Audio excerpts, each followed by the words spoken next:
Glory be to Almighty God for let today be in existence. I am Prince Boto, sir, the beloved brother of late Fadeyi Oloro, whom everybody knows as an actor.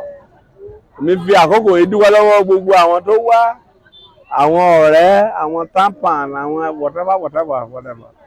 Pé tó jẹ́ kí èyí ṣe kó ṣeé ṣe. Mo dúpẹ́ lọ́wọ́ yín o pé ẹ ṣe mo dẹ̀ fẹ́ nǹkan kan tí mò ń fẹ́. Mo fẹ́ kẹ́ ọjọ́ tẹ́ bá ti fẹ́ ṣe 40 days yẹn, mo fẹ́ kẹ́ kán wá sí Ìgbàrà Odò tó jẹ́ ìlú ẹ̀gbọ́n mi kán lè mọ̀. Mo dẹ̀ fẹ́ kí status ẹ̀ kán ṣe síbẹ̀ as a defense, because ọba ìlú wa di Alájà kan of Ìgbàrà Odò ó ní actor kan tó ń kọ́kọ́ rí ní ìlú nìyẹn, ó lóun dẹ̀ fẹ́ kí impact ẹ̀ kó wà ní Ìgbàrà Odò. So ẹ jọ̀ọ́ mo fi Kristi bẹ̀ yín, mo fẹ́ kán gbé ère Fadeyi Oloro wá sí Ìgbàrà Odò kó kàn wà ń bẹ̀ as a great icon.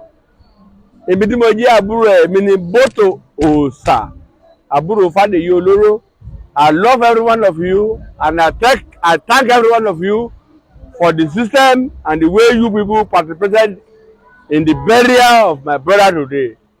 I, Fadeyi Oloro, the Defense Minister in Southwestern part of the as a whole, is wishing you happy Easter and happy New Year in advance. Ẹ ṣé o, Ọlọ́run á dúró tì yín. Orúkọ tèmi ni Ìyábọ̀dé Ìbíyẹmí tí mo jẹ́ ọmọ mẹ́ran.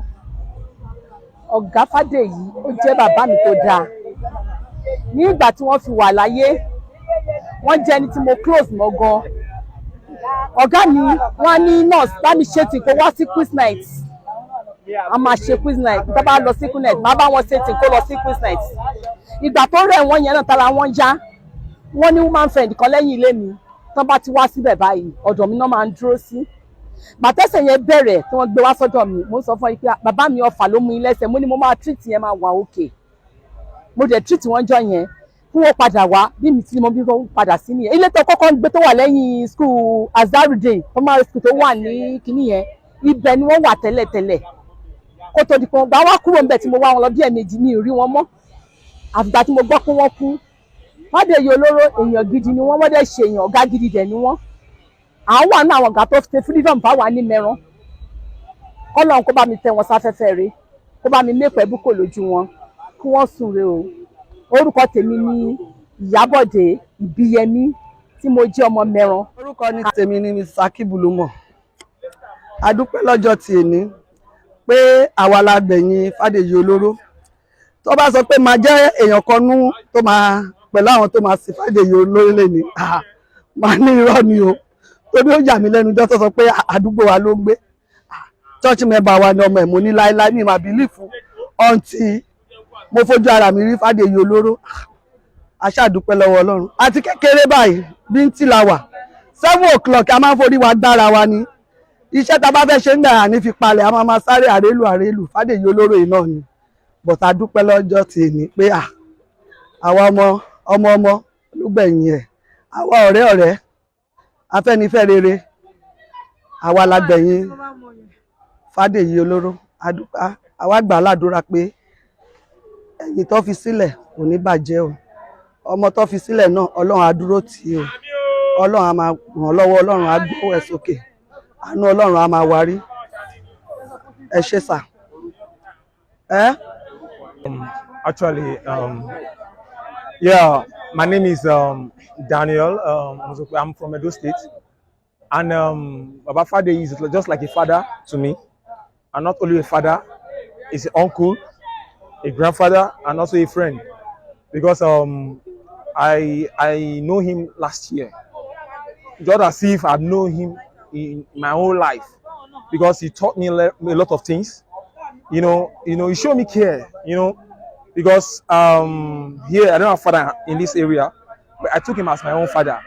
You know, he's a good man to me, and as he passed away, to me, it's a painful thing to me. But everything, you know, let me just put it this way, you're long for that.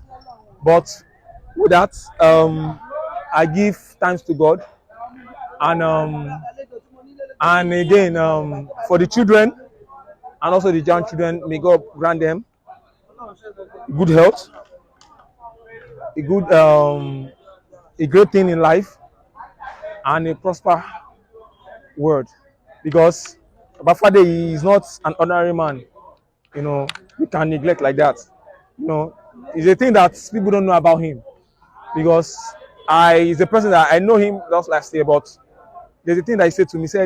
I said in Yoruba because I don't actually understand Yoruba, but he said something. He said in life, no matter how they draw you down, never fall.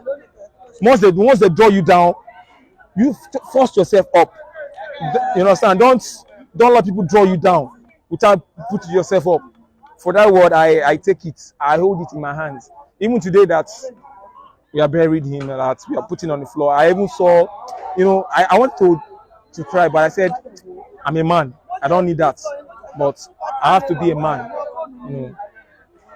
But Father, may your soul rest in a perfect peace, and may the Lord put you in a good place for us.